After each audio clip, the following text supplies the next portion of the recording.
In the meantime, as Christos has said, I'm Valentina Vavassori, and today we are going to explore something that is becoming increasingly important for researchers, scientists, and in general for professionals working in innovation. So, how to communicate science, how to communicate research, with a particular focus you will see on public speaking. But before starting, I would love to introduce a bit myself and also get to know the audience today. So, who are you? Where are you from? From which institution? Which country? So, about me, I've got a past career in research. I got a master in medical, molecular, and cellular biotechnology, and also I got a PhD in molecular medicine. And for more than 7 years, I worked in the field of medical biotechnology, in particular gene therapy. So I've got this experience as a researcher. But at a certain point in my career, I really realized that what I loved most about the work I was doing was also to tell people, not experts, but other people, what my work was consisting of. And so I decided to shift my career. I specialized with a master degree in science and health communication. And since 2021, I'm now a freelance science communicator. As Christos has said, I'm working as dissemination and communication manager for European projects in collaboration with the VNU Media Research. And that's why I'm here today for this iCulture Summer School. But I also do other activities like organization and facilitation of workshops and outreach activities in schools, festivals. I also create some science communication formats for social media like Reels. I've got TV appearance, and also I contribute with articles to outreach magazines. So now I really would love to know more about you, who is the audience today.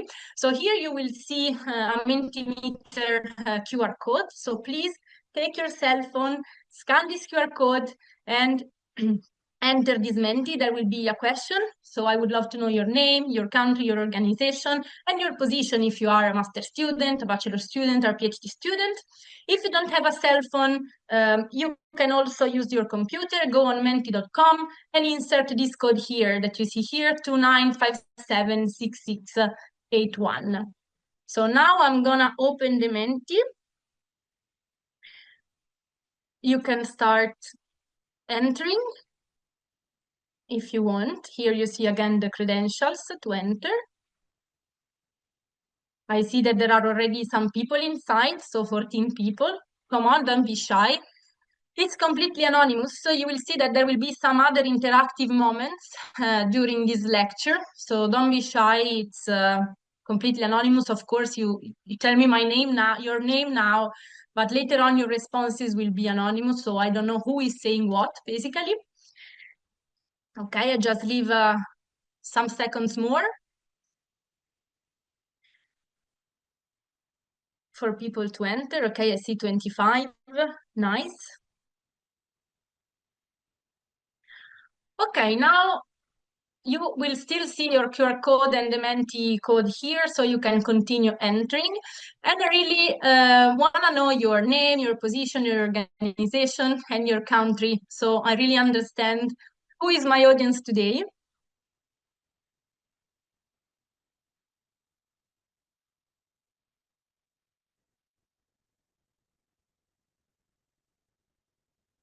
So you already know about me.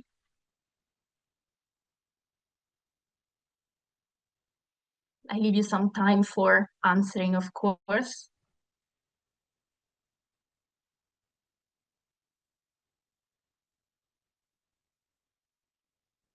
Okay, we've got an undergraduate student from Shala University of Science in Bangladesh. Oh, wow, Australia, Italy, France, so a lot of places also outside Europe. So it's really nice. Ireland, Greece, we have PhDs, candidates, we have undergraduate students, master students, New Zealand, Portugal, Greece, Hungary, again, Portugal. So it's really diverse, the audience, super nice. I hope that what I will tell you today is useful in your work. For sure, undergraduate students will do their thesis, also PhD candidates, and also master students. So Germany. Okay, very, very nice. I will continue collecting some responses. I let 1 minute more and then we start without further ado. So Ethiopia, Spain. Oh, it's amazing, guys. There's people all over the world. So I said good afternoon, but probably for some people it's not afternoon. It's morning, it's evening, so super nice. Vietnam, Crete. Okay, perfect. You can continue, write your name and position, organization, and country. I will go back to this later on. And I think that without further ado, we can start um, talking about science communication. And I would love to start understanding why a scientist, a researcher, an innovator should communicate science. So an idea is given by this meme here, because as a researcher, as scientist, we do science, we publish about science because we are more or less obliged by our career to communicate the results to other researchers from our field. Then no one outside, except the researchers from our field, really understand the science we are doing. So why should we communicate science? Sometimes, like in my case, they're more a personal motivation. So I had the desire to share my own results.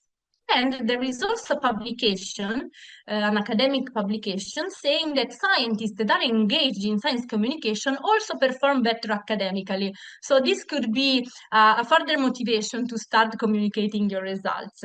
But there are a series of other additional reasons on why you should communicate science as researchers. Of course, to inform other researchers, we already said, this infamous publish or perish, we are obliged for our careers to communicate with other researchers. But it's important also to communicate outside our bubble, okay, our field. Why? To disseminate knowledge. Because most of our research or some of our research is often funded by public funding. This means that communicating our results is also giving something back to those who really finance and support our research. It's somehow also an ethical motivation. The science communication also benefits science itself. Consider that nowadays important scientific decisions cannot be confined to only technical audiences. Think about vaccines, GMOs, climate change, artificial intelligence, all those topics. If there are scientific decisions to be taken in those specific topic, we should involve also not only technicians and researchers, but also the society, because there is an impact of all these technologies and innovation on the society at the end of the day. So overall, in general, communicating science is important to build or rebuild, I should say, a climate of mutual trust between science and society. This idea of rebuilding a trust between science and society is not new. In fact, since the 1970s, scientists and institutions working in science understood that there was a crisis of science ongoing. So they start realizing that the public did not trust science enough and did not understand scientific discoveries, scientific knowledge. It was a poor scientific literacy. So once this crisis of science was evident, in 1985, scientists and institutions published this Public Understanding of Science, a document published by the Royal Society, in which there was a core idea that the public was resisting, citizens were resisting science and did not trust science, basically because they lack scientific knowledge. And so, if this was the core idea, the first model of science communication that was developed was this deficit model. Deficit because it assumes that there is a lack of something, a deficit of something, the lack of knowledge of our public. This model is a top-down model, so the scientists basically produce knowledge and then disseminate knowledge is the active part. So disseminates information and the public is a passive receiver. It's a listener and that's the role of the public. because the core idea was, people don't know anything about science. If we give them some information, they will make behavioral change and responsible scientific decisions in their lives.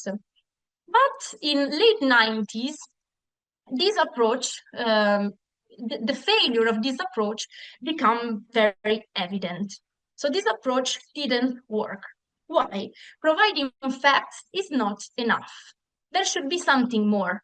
Consider that communication in general is never ever a one-way communication. So there is, yes, an active part, like the scientist, but there should be another active part that is participating in this communication. And so a major shift in science communication is happening also nowadays. Okay, now science communication is not perfect, and I will tell you more about this major shift in some minutes. Before going through this change, I would like to share with you some ideas through this survey on which is the status of trust in science and scientists nowadays. So this is a survey taken between September and October 2024 by Eurobarometer. So European citizens were asked about their knowledge and attitudes towards science and technology. The good news is that overall, trust in science and technology is relatively high across Europe. Consider that 83% of the European citizens who responded to this survey think that overall the influence of science and technology on the society, so also on their lives, is positive. And also the 67% believes that science and technology really benefit somehow their lives. So overall, we must say that the general attitude of European citizens is favorable. However, at the same time, we have some issues and some challenges that we should consider. So when European citizens were asked to describe scientists with qualities, you see that around 90, so between 90 and 60% of citizens described scientists with good qualities like intelligence, reliability, honesty. But however, on the other end, consistent, I must say, share between 30 and 40% described scientists as bad at communicating. There is really a lack of good communication among scientists, but also arrogant and somehow narrow-minded also. Another interesting data is that participated to the survey also agree that scientists spend not too much time meeting citizens explaining their work. So there is really a lack, at least a perceived lack of dialogue between scientists and the common citizens, so the public. I also want to share with you this data, so how people at least in Europe, inform themselves about science and scientific and technological developments. They still use television in the 60% of cases, and social media in the 30% of cases.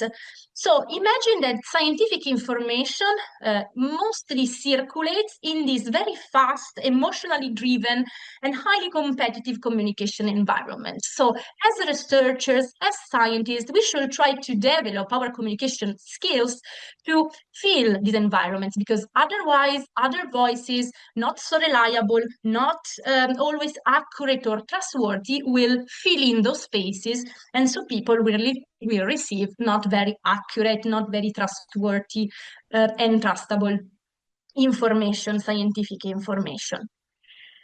On this basis, also considers that how people, once they receive information, also in this, environments like TV and social media, once they receive information, how people form their scientific opinion. Consider that the scientific information that people receive is never, ever received in a neutral way. So there are cognitive biases that act as filters. So everyone has his own knowledge, their own beliefs, their own sensitivities, their own needs, the things that they know and they don't know. So scientific information is not received in a neutral way. But scientific information is interpreted in light through existing knowledge. Again, about a topic, some people know something or believe to know something. They have their sensitivities, their interests.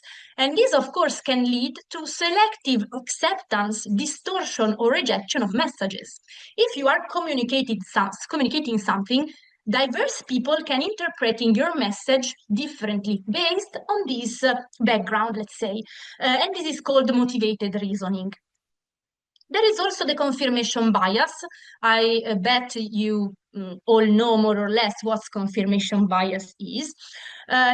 This means that people naturally tend to pay more attention to information that confirms their point of view, their opinion, their idea, and they tend to ignore what instead contradicts their opinion or their idea.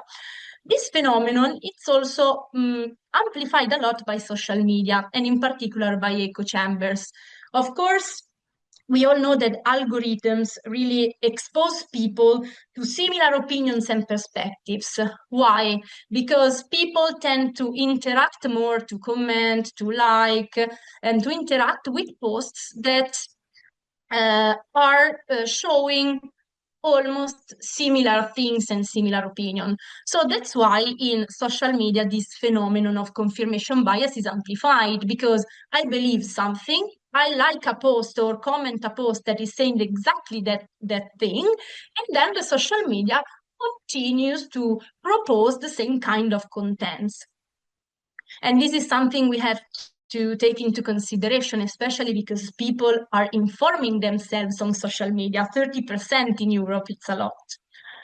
But then there is also the assimilation bias that leads to the formation of scientific opinions. This means that if a person receives fragmented scientific information, this fragmented information is reconstructed through connections that are based on prior knowledge. And people try to reconstruct and respond to specific needs, their specific needs, and to reconstruct this information for making it more familiar, okay? To responding to the needs and to make the information more familiar to what they already know. This is assimilation bias. So this is how scientific opinions are formed. We as communicators can give some messages, but keep in mind that these messages are never received in a neutral way, and they can be interpreted differently based on the audience we have in front of us. So here we come to the major shift in science communication. Nowadays, we try to not use anymore the deficit model, but to use a more dialogue and participation model. This model is based on a two-way communication. So there isn't a scientist which is active and a public which is a passive receiver. But the idea is that the scientist communicates, but also listen to what the public has to say and learns from what the public has to say, from public opinion. There is an investment in the relationship with the public. It's not simply so a delivery of information. We said that from the 90s, we understood that just giving information, it's not working, okay? So it's a mutual exchange that can enrich both sides. The dialogue model is, in particular, also the participation model, is particularly important, and we already said this, when the public should be involved in scientific decisions that have implications for the society, political, economical, ethical, whatever implication for the society should be involved in the decision, because if people take part into decisions, this leads to an acceptance of that decision. If they do not feel part of that decision, they're more, it's more controversial, their position normally in the specific decision. And then the participation model also opened the door to citizen science. I'm not sure if you already heard about citizen science. It's the idea that the public is not only active because it has opinions for the scientists, but they can also really participate in the production of knowledge. So the scientist is not the only one producing knowledge, but the public can help collecting data. This is particularly true, for example, for environmental science, for example, for the monitoring of specific littering, or the monitoring of the blooming of invasive species for algae, for example. Of course, scientists cannot be everywhere, so they really need a hand, let's say, to collect data large scale. And so the public could be a great ally for this. So, since in science communication there has been this shift from a more one-way model to a two-way model, of course, also the responsibilities as scientists change a bit. So, a scientist, when he's communicating science, should for sure respect the factual truth and be honest.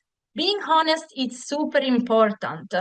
Clearly distinguish your personal opinion from facts. Avoid exaggeration. Okay, sometimes as scientists we have personal opinion on some scientific topics, but we should clearly say that that is a personal opinion. It's not a fact. Also, emphasize the provisional nature of discoveries. Communicating uncertainty is important. The honesty of saying, okay, science does not know this, it's important. Uncertainty should not be hidden, should be communicated. It's one of the strengths of the scientific method that all the discoveries are provisional. And if there is some uncertainties, science will later on have a response on that. But if we don't know something, transparently say it. Of course, the scientists should use peer review results and declare transparently conflicts of interest. Today, you will hear me saying transparently, honestly, a lot of time. Being honest and be transparent on everything with your public, it's the most important thing to have their trust and to gain their trust. Of course, listen to your public with an open mind without being judgy, and encourage also dialogue, creating a safe and inclusive environment where participants can really feel comfortable expressing their views and confident that their contributions, their questions are valued and not mocked, or that people feel stupid making some questions. So don't mock, don't judge your public, of course. And since some people could be shy and less willing to and confident to speak publicly, also the usage of participatory and inclusive tools like the Mentimeter that I used before could be an idea, because these tools allow to participate anonymously, and so people are less um, feel less scared of participating, okay, if they are not so confident. Okay, so now that we understood that the effective communication is not about only the information itself, but how people receive this information and how they interpret this information, I want to leave you here these 10 laws of human communication, which are a good basis not only for science communication, but for communication in general. And it's important to keep this in mind when we are communicating, being it science or other topics in general. So you will see that in these 10 laws, we will touch points that we already discussed previously. So it's not what our message does to the listener, but what the listener does with our message that determines our success as communicator. We already said that the listener has his personal interpretation of our message, and this is interpreted in light of what makes them feel comfortable and secure, assimilation bias, and also they interpret messages and listen to messages which are relevant to their own circumstances and point of view. Moreover, when people's attitudes are attacked head on, they are likely to defend those attitudes and in the process reinforce them. As I said, it's never a good idea to be judgy, to mock, to make him feel a person and our public stupid. Because if the people are attacked head on, they tend not to listen and to reinforce their position. So the best thing you can do is present calmly your arguments, your evidence, and be open-minded and listen to what the people has to say. Also, because people who feel insecure in a relationship are unlikely to be good listeners. If I am not sure, if I'm not in a safe environment, a comfortable environment, I tend not to listen very much. And the same thing happens to if we don't listen to our public, they will basically not listen to us. So being open for listening is very important to be listened. Also consider that most people are more likely to change in response to a combination of experiences and communication than in response to communication alone. So making people participating in science, it's far more efficacious. So that's why, as said before, public decisions should involve people, because if they participate in the experience, they will be more willing to change. And this is why also formats like TEDx or hands-on activities have much success. This is connected directly with point 8. So people are more likely to support a change which affects them if they are consulted before the change is made. And then point 9 and point 10 is the message. The message is interpreted in the light of how, when, and where, and by whom it is said. We already said this. And it's important also that you, as scientist, as communicator, also does not have a lack of self-knowledge or have some internal conflicts, because the communicator that has not self-knowledge and internal conflicts to be resolved make it harder for him to communicate more openly, more freely, transparently, honestly with other people. Okay, so now it's time for you to participate again, because we had this more theoretical overview, and now I would love to go more focused on public speaking. And to do so, I want to share with you a video. So please go again in the Menti if you are not there yet. You can again use the QR code. You can go on menti.com and insert the code you see here. We will watch this video, which is a good example of a really, to me, very potent speech. This is from a guy named Tim Gordon who participated to FameLab. I don't know if you already heard about FameLab. It's a competition where scientists need to pitch their research in 3 minutes. Okay, it's a science communication competition.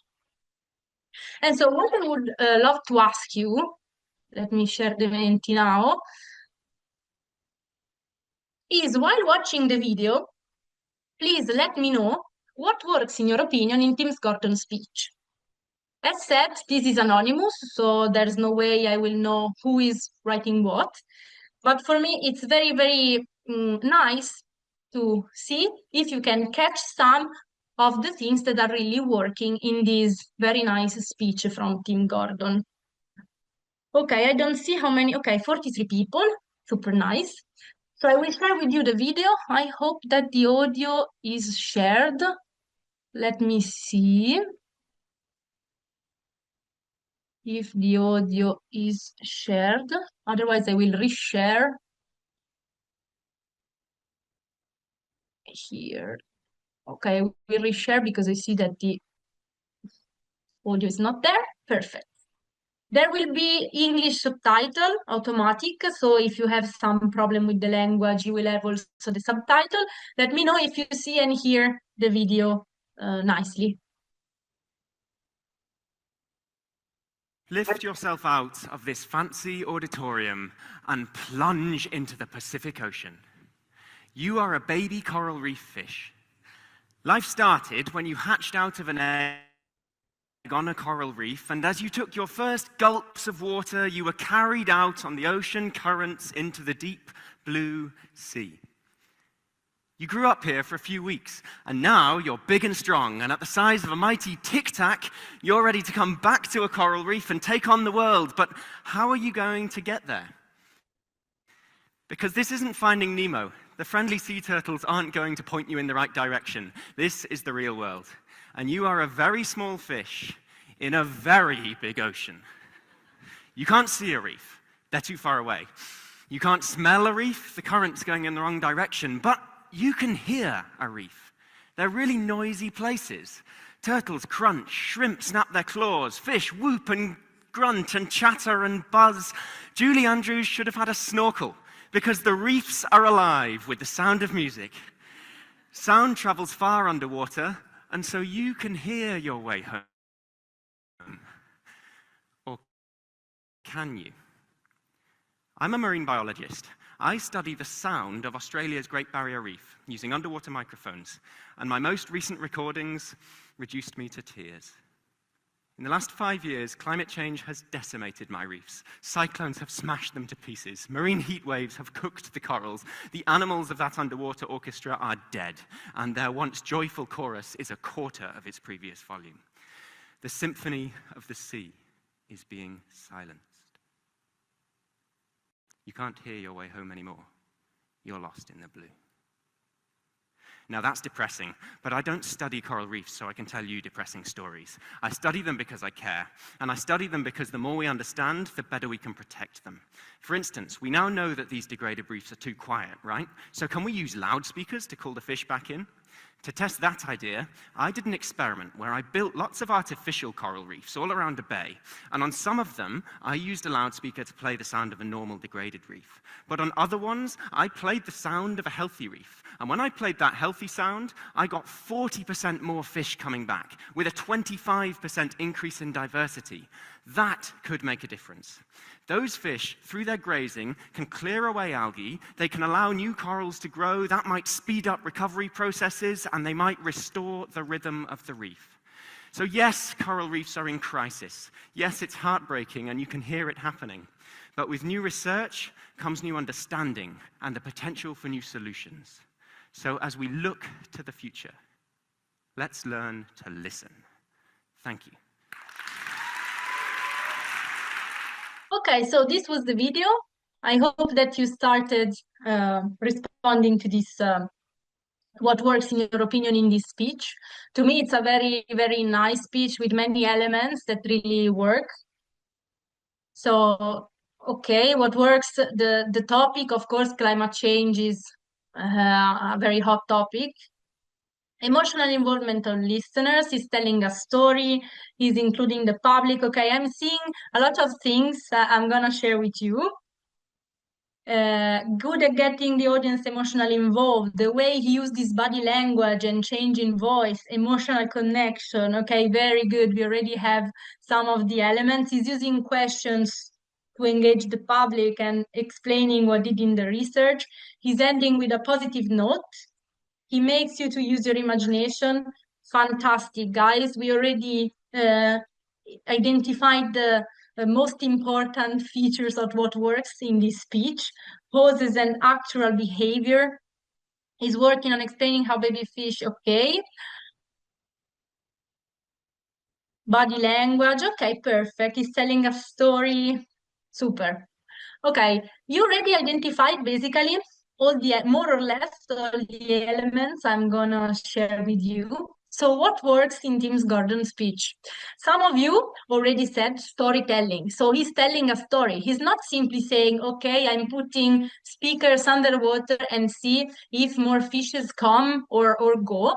He's telling a story, and we will briefly touch upon the storytelling thing later on. He's playing with the audience imagination, okay?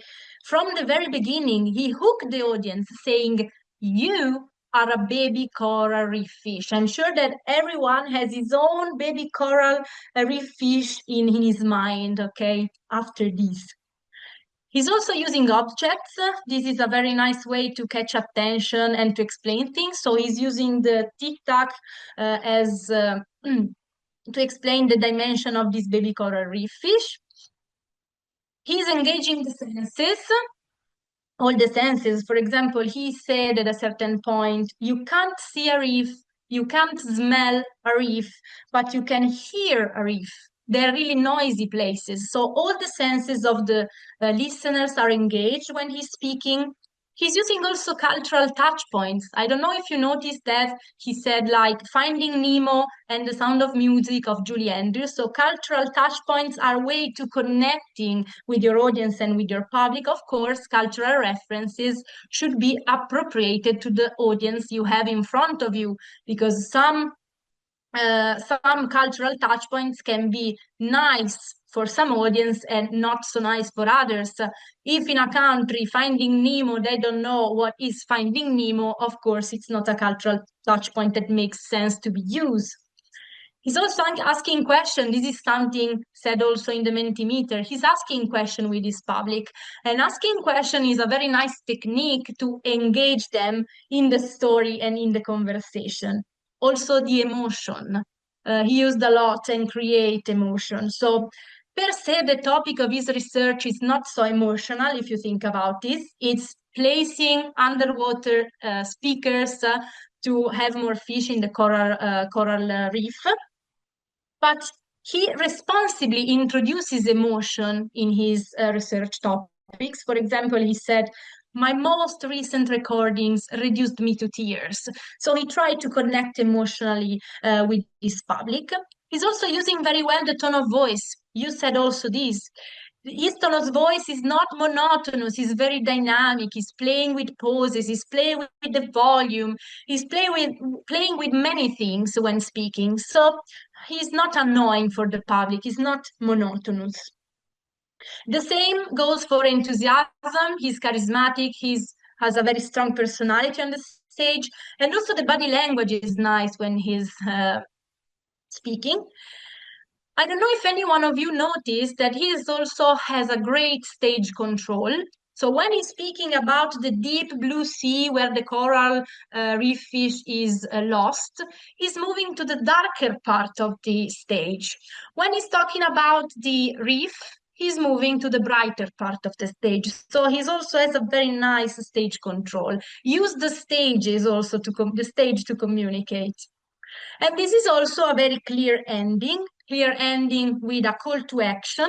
As we look to the future, let's learn to listen. It's also a positive message. So a very good way to end your speech is to give a call to action, if any, to close the circle of the story, to pause, to respond, for example, to the initial question, if any. And important is that the ending is clear, is strong, so the public knows that your speech is finished. Why we should be able to communicate well as Tim Gordon is capable of do as scientists, because the people who are listening to you has the attention span of a 2 years old and the memory of a 90 years old, more or less. So people tend to lose focus very quickly and forget information easily. So in the next slides, I will try to give you some practical tips and insights on how to structure your public speaking and how to do it effectively. So first of all, let's try to understand the ABC is the basis of public speaking. There are three levels of happening simultaneously during public speaking: the verbal, paraverbal, and non-verbal level of communication. So the verbal communication is the choice of words used to convey the information, so what you are saying. Normally, people tend to pay a lot of attention to the level, to this level, so to decide what to say. They dedicate a lot of time in choosing the words and what we want to communicate. Remember, when you choose your words, to be spontaneous, to include personal experiences, they work very, very much, and to be also audience oriented and oriented to building a relationship with your audience, questions, emotions. So we saw all these characteristics in Tim Gordon's speech. I will make some referral throughout the presentation to that specific speech. The second level is paraverbal communication. So the how we use the voice to support our message, the content, our verbal communication. So the idea is not to be monotonous, but to be very dynamic in the usage of our voice. How can we do that? Of course, we can change the tone of our voice. We can change the speed and the rhythm of what we are saying. For example, of course, in general, don't run on your speech. Don't go too fast because otherwise it's not easy to follow. But you can go lower, for example, if you want to emphasize something, or you can go faster if you want to communicate energy and urgency. Tim Gordon did this. I don't know if you noticed that it goes much more faster when he wants to communicate the sense of urgency and the sense of energy. You can also play with the volume. James Gordon do this also. He's very nice. Um, for example, when he says the symphony of the ocean is being silenced. So it's going lower and lower when he's talking about silence. So he also plays a lot with the volume. So don't be too loud, don't be too low, but use this to emphasize some concepts in your speech. Again, you can put some emphasis on important keywords. You can do this with volume, with pauses. Pauses are very important. Try to avoid when you are preparing a pitch or a speech to use the fillers like This is, try to avoid this. So do pauses. Pauses are powerful tools that you have at your disposal. Pauses can be used to emphasize words, to create suspense, to let the people structuring ideas on what you are saying.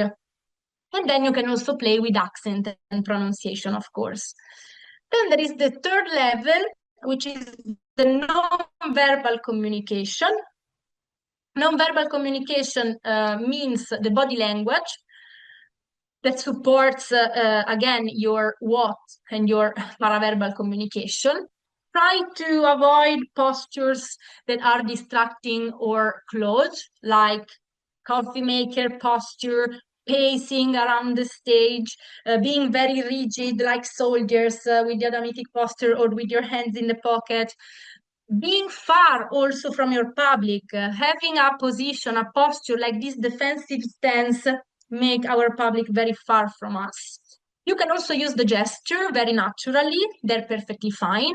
Facial expressions, and also use the eye contact, especially when you are not online. Unfortunately, I cannot see you, but when you are live, try to engage with individual participants. Look in the eyes, everyone, not address the audience as a single group, indistinct, looking right and left, but really try to engage single participants to create more direct connection and personal engagement with them.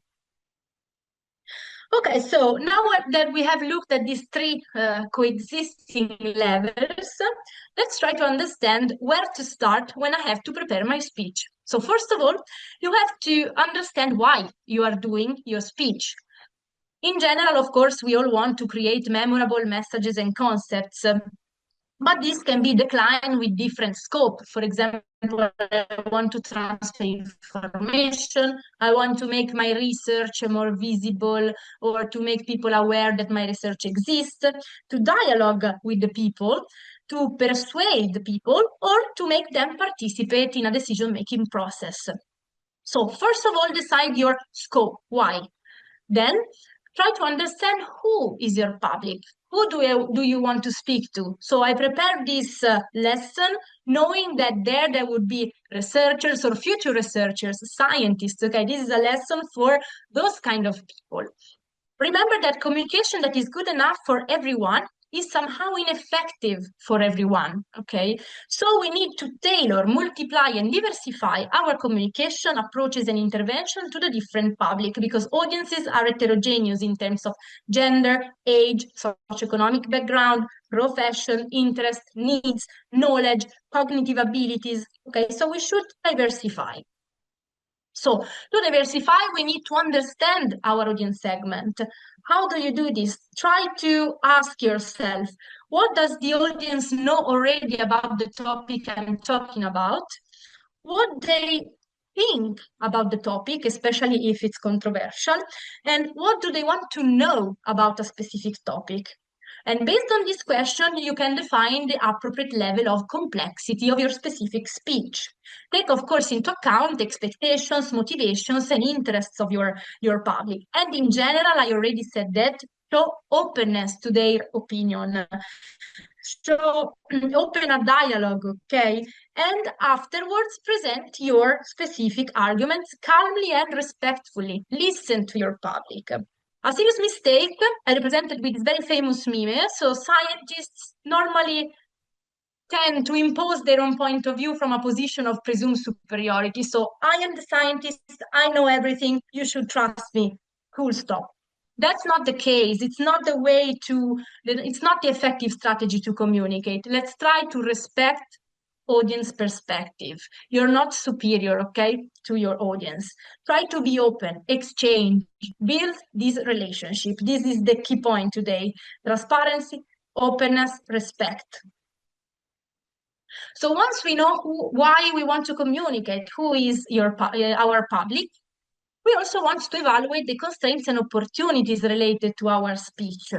Consider that nowadays we are in times of infodemic. What does it mean? It means that there is a massive amount of information rapidly circulating, not only trustable information, but also misinformation and disinformation. So we really need to compete for having attention from the public because there are too much information.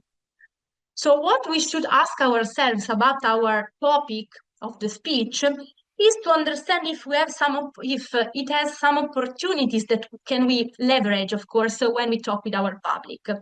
We need to understand if the topic is newsworthy. If not, if it's not a news, can be connected with something recent, with some very recent events, with some very recent news.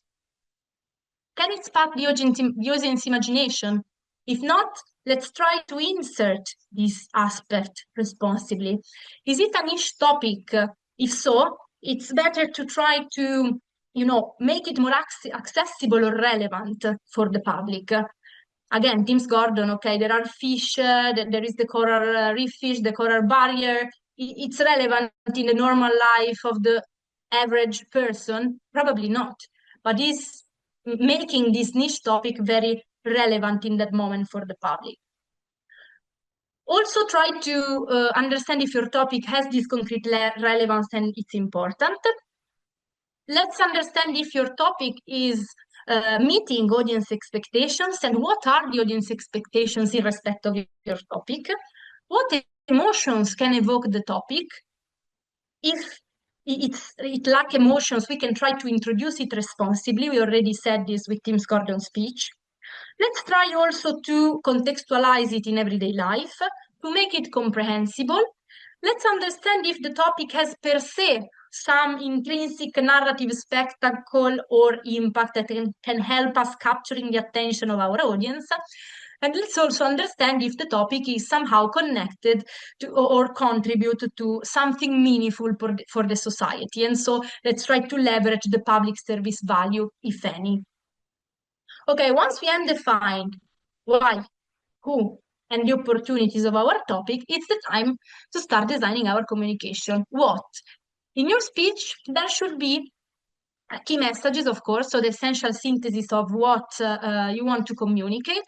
And throughout the entire talk, often the speech is around 10-15 minutes, more or less in average.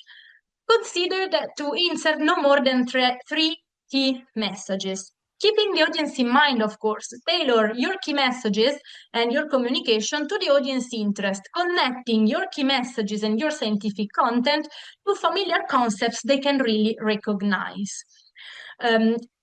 What does it mean, key message? Key message should act as a backbone. So everything in your story, in your speech, should somehow support and structure your general key messages. Of course, when you're speaking, be careful with technical terminology. If you're using technical terminology, always explain. Repetita iuvant, explain many times technical terminology if you need to use this kind of terminology, if you cannot simplify. So if we have to structure a speech, consider that there are three converging elements within the structure of our speech coming from the classical rhetoric, which are the ethos, the pathos, and the logos.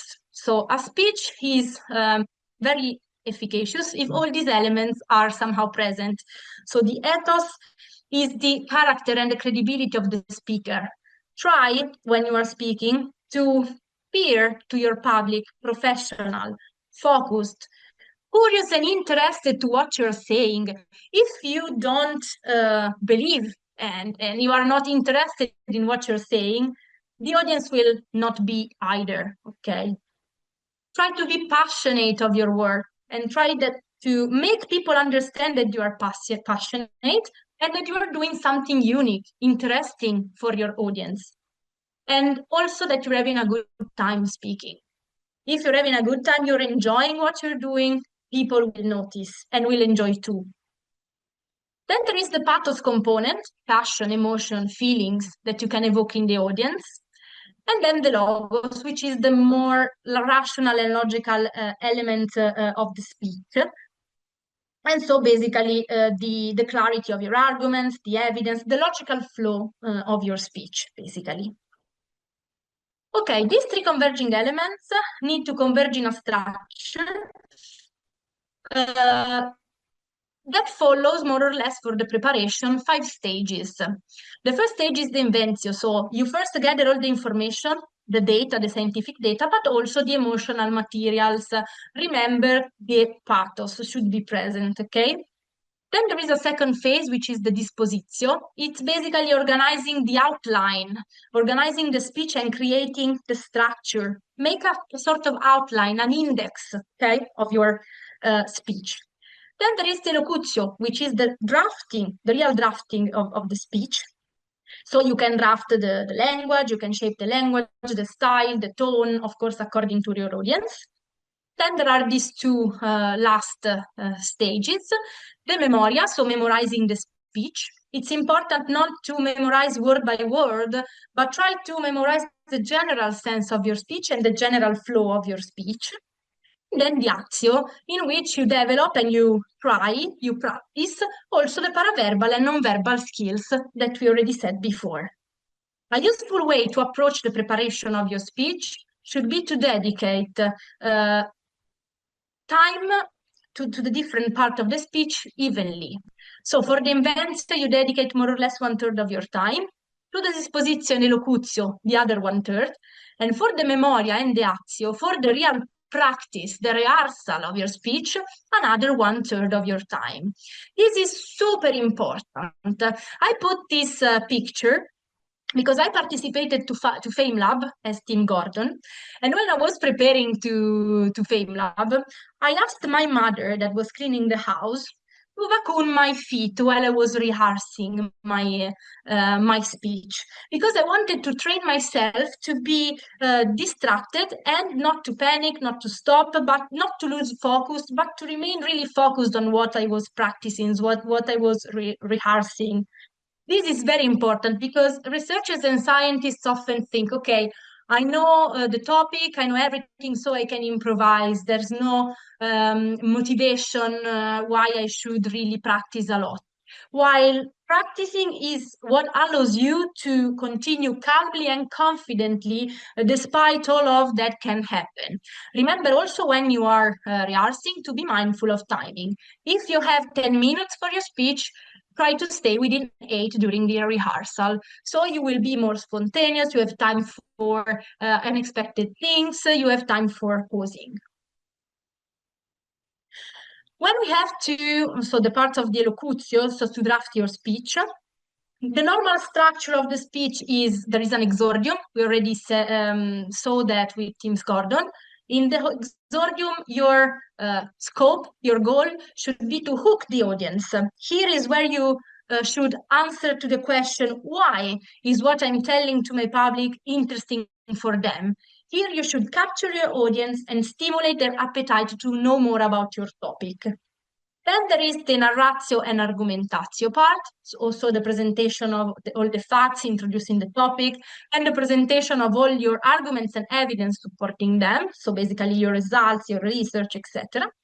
Then there is the peroratio, so the ending, the closing, the closure of your speech, in which is nice if you repeat your take-home messages. We already said that the end of your speech should be clear, strong, and memorable. It's the part that the people tend to remember the most. How we should close our speech, our story, with a call to action, with responding to an initial question, closing the circle of the story. These are all nice way to close. A brief parenthesis about the storytelling, because we already cited storytelling many times. Why should we use storytelling in science communication? Because stories are very easy to remember than isolated facts. I'm sure that most of you in 2 years from now still will remember James Gordon's speech, because no one would remember the single research if we simply say my research is that. Everyone will remember if we are telling a story. Also because the story makes us painting pictures in our brain, and the story has really this power to paint picture. The storytelling should follow more or less a typical structure, this hero's journey. So there is the initial part, the hook, where the public is captured, and then there is a simple situation. Think of Tim Gordon, the situation is that there are the fishes that goes home through the the noise of the reef. Then there is the threat, something is changing. Climate change is destroying, no, this noise, and the fish are lost in the blue. They cannot go home, okay? Then there is normally the challenge, the road of trials and errors that leads to a resolution or a promise of resolution. So the challenge in the case of Tim Gordon is his research, so the fact of using the speakers underwater. Then the resolution is that more fishes are going to the reefs. Okay, so this is a typical structure. If you have to tell a story, to tell your research using a story, you can easily follow this typical structure. Their stories are really important because they enable the audience to identify with the hero through emotional connection. Emotion was one of the key elements of Tim Gordon's speech. And it's interesting also that different narrative perspectives can be adopted to communicate science. So the hero is not necessarily a person.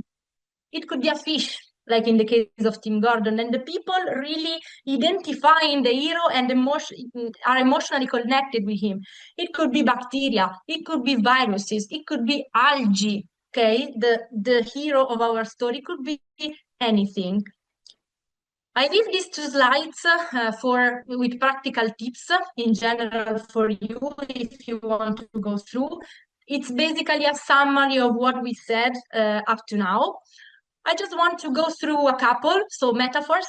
Using metaphors to explain science, it's a very powerful tool, but be careful of distortion and oversimplification of reality. So if you're using metaphors to explain something, after having used this metaphor, if necessary, try to clarify and dismantle to not oversimplify or not make a distortion of reality, okay? And we already said this, engage all the senses. This is super important because people of your audience can memorize and learn things differently. There are different type of intelligences. People learn things talking about it, thinking about it, seeing something, hearing something, hearing stories and personal context, hearing or living experiences and concrete examples. So it's important that when you are preparing your speech, try to engage 3, 4 of these dimensions. So inserting examples, experiences, personal stories, inserting, for example, objects, visual aids, and in general. So this will facilitate the retention of key messages because in your audience, for sure, there will be people with different types of intelligence. If you're using visual aids, a couple of practical tips. You can serve with emotional images. For sure, the emotional images can support the message and also support the emotion that a message can give to your audience. If you're using a PowerPoint, keep it simple. Use only useful effect. Avoid very a high number of effects or not useful effects. Use few words in the slide. Serve of emotional images also here. And in one slide, there should be more or less one message to be left to your public. You can use videos to catch attention, to engage, and to create curiosity. You can use objects. So this is me, for example, participating in FameLab. My research was gene therapy. In gene therapy, we are using viruses who are causing diseases. We are removing some parts from these bad viruses causing diseases, and we are using the viruses, equipping them with specific genes to cure genetic diseases. So here I prepared this prop, these objects, in which I remove parts to make the people understanding that we were modifying these viruses, make them from bad, good, and to use them to deliver your gene. And of course, you can also use the setting to communicate, as Tim Gordon has done with the stage. Final slide, more or less. Managing controversies. This is important because science communication often need to address complex situations. Science communications is, in some topics, controversial, so keep this in mind. My general suggestion, as already said, is to really be open to other people's perspective, not attack head-on the people, and be also transparent and honest. Somehow, sometimes a difficult question could arise during your speech. If you don't have the answer, it's not a problem. Be transparent. Say, okay, I don't have the answer now. I need to do further research. Let's follow up later on. Or if an answer is not available because there is uncertainty around that specific question, you can say it clearly. There's no answer on that. Science is still studying. Okay, be transparent. If you are communicating for an institution, for example, when I was working in gene therapy, I was using animal experimentation. Many times people asked me about animal experimentation, which is very controversial. Align with your institutional, with your institution. So I spoke with my communication office. I said, okay, what I need to say there if they are asking me about animal experimentation, okay? Align with your institution on controversial topic. This, of course, requires often a more complex and coordinated effort, but let's try to do your best. And after all, finally, these slides contain the most important message of all my presentation. So at a certain point, after we have prepared carefully your speech, after you rehearsed and practiced a lot, let it go, because the audience does not expect perfection. It expects spontaneity, emotion, connection, clarity, authenticity. So prepare seriously, of course, practice consistently, but when the moments come for your speech, forget everything and enjoy the experience, because the public will enjoy with you. And with this, I thank you for your attention. And if you have any question, I'm more than happy to answer.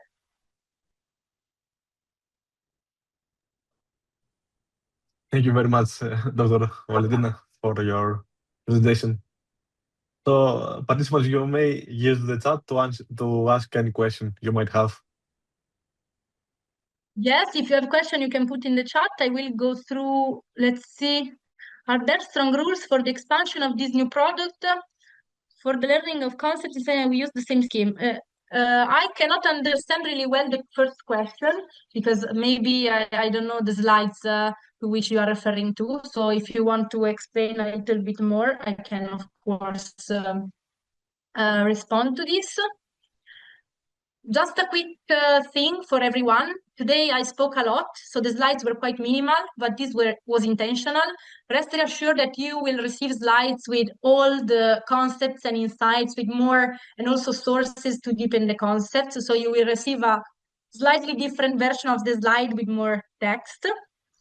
Thanks to you, Pierre, for being here. So I cannot see any question.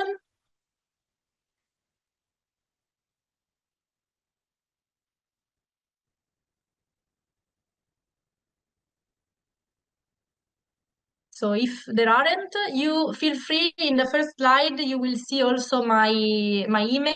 So if you have any follow-up question or whatever, feel free to write me. It's a pleasure.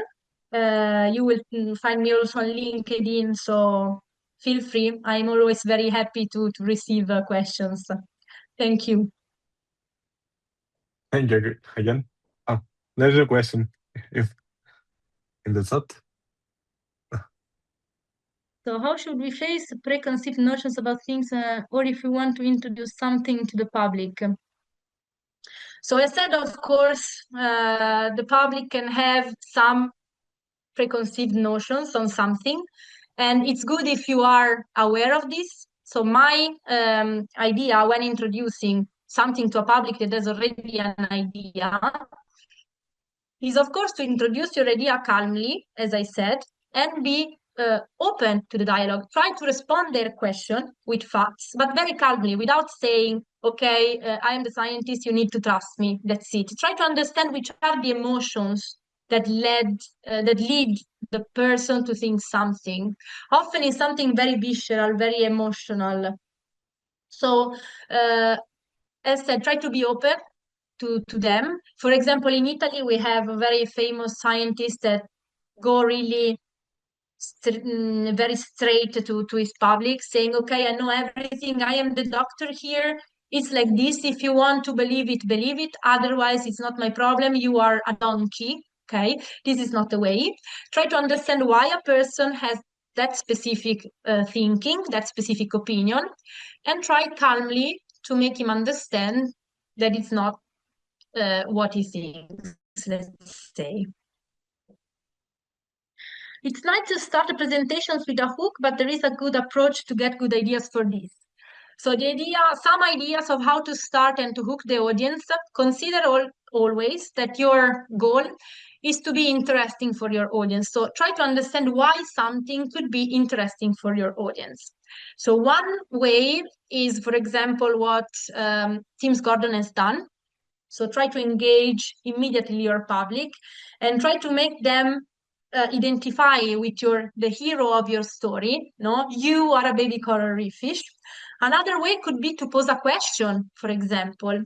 And another idea is if your research and your data, for example, contradicts or are counterintuitive on something that it's instead intuitive for the people, a good way is to pose a question and then, let's say, give data that are counterintuitive in respect to your question. So people already think to know the answer, and then the answer is another one. Other way is to start with a question, with this hook. So you are something, you can engage the public with something emotional already. Of course, it's not easy. I know it. When I had this course in a more longer setting, let's say, I also had sometimes to make the students practicing. So I asked them to um, tell me their research using the things they learn from the lecture. And of course, the first time maybe it's difficult. It's difficult for you to find way to hook the public at the beginning to make the topic interesting, but with practicing, and also I suggest you to watch, there are plenty of these videos, TEDx, also FameLab exhibitions are okay, they are very short, it's a 3-minute speech. Watch other people doing very efficaciously this thing, and you will get idea. Of course, it's not something that you can learn from one day to the other. Try to explore, invest some time, and you will find the best way to do it. You can get ideas from other people, and that's the best thing.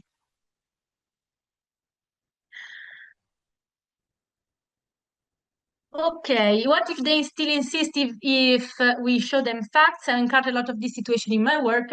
It can happen, of course. Uh, you can say to them that you can follow up later. If they are disturbing somehow your speech and they are insisting, you can say, okay, we can follow up later, we can take an appointment or whatever. If they are disturbing, of course, if you are in a private situation, it's not easy to convince people who are very convinced of something like climate change negationists, etc. So remember that you will not for sure convince everyone. of something good. But remember that in your audience, there could be people who are not so convinced of an idea.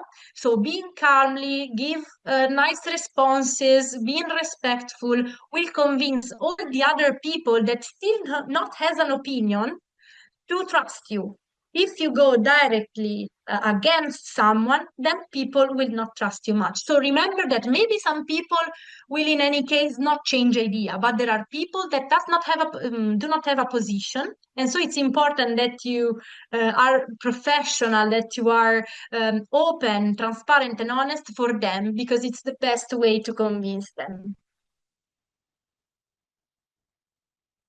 There's a very, so they were very nice questions. Thank you very much. We could stay here for hours to talk about this. So I'll wait anyway for question, if any, via email. And I thank you very much. Also, Christos for the organization, Professor Theo for the opportunity. And I think that's all, if there are no more questions.